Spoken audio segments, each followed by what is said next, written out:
What's up mga kautol? Ito nga palang buhay namin dito sa Amerika. Wala kaming ginawa kundi mag-basketball.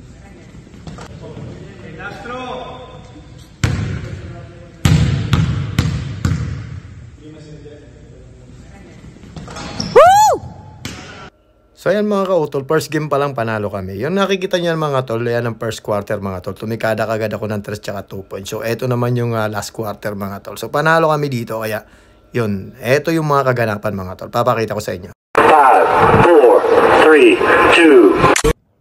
2. Ayun no, sarap ng buhay namin dito sa Amerika. Wala kaming ginawa kundi mag-basketball. Yan ang sarap ng buhay dito sa Amerika. So alas 5 na ng umaga, ready na kami para dumayo sa... So ayan, eto yung mga kasama ko. Ay, kakap na tol. Ready na tol? Pwede na tol. Okay, ready na. Ito pa yung isa. Kita mo naman. Ang dilim-dilim pa dito sa Amerika. Wala kaming ginawa kundi mag-basketball. Ito yung isa oh. Do, ready na do? Ready na, ready. Okay, do. Alright. Let's go, let's go. So itong kasama ko na to, kararating lang nito galing Pilipinas. Pero alam mong gagawin, ayan, magba-basketball. Do, kailan ka dumating? Kagahapon, di ba? Kahapon lang, dumating. Kagahapon lang. Yes. So sinama na kagad ka para maglaro ng basketball, di ba? Sabak agad. Sabak agad. Di ba? Ganun kasarap ang buhay namin dito sa Amerika. Walang ginawa kundi mag-basketball. Kararating niya lang yan. Ako kararating ko rin.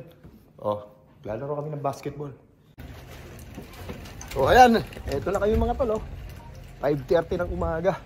Dito kami ngayon sa Amerika. Sarap ng buhay namin. Maglalaro na kagad ng basketball. Oh, ayan. Ito kami. Pupunta na kami. Abangan nyo kami mga tol. Pupunta kami ngayon doon sa court. No? Oh, ayan. Eto kami ngayon, putang nakita mo naman service namin dito sa Amerika oh. Ang lupit niyan. Oh. Oh, pandayo lang namin 'yan, pang-basketball na namin. Oh, buksan mo ito. Oh, shit. So ito na kami. Ayan na. Puno ng bag ano. Oh, tikas oh. Oh. At ito pang malupit. Sa Canada kami maglalaro ng basketball. Doon pa kami dadayo. Ano oras titihin natin, tol? 7:30. 7:30. Ayan oh, 118 kilometers ganito rito sa Canada. 118. Ano siya ba dahil part-time? Part-time.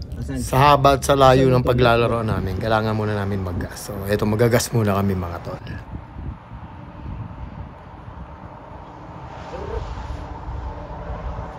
With the help sa Filipinos or other. Tapos yung Filipinos na walang pera, meron na rin. Oh, meron na rin. Helping each other. Ha? Helping each other. Yun no, sa layo ng binahe namin, inabot kami ng liwanag. Eto na, nakita na namin yung court at yung gym na paglalaroan namin. Pasok na kami mga entrance. Entrance H.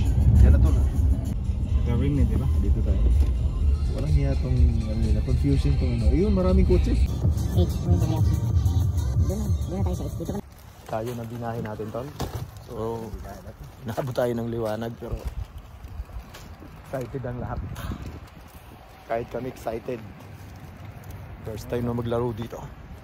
So yun, magdasal na sila. So papasok na tayo sa court kung saan yung gym na paglalaroan natin. Samahan nyo kami mga tol.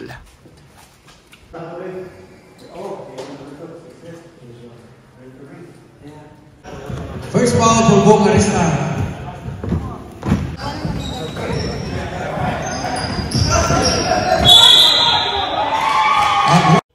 So ayan, 7:30 AM. Kami na ang sunod dito. Kami na maglalaro.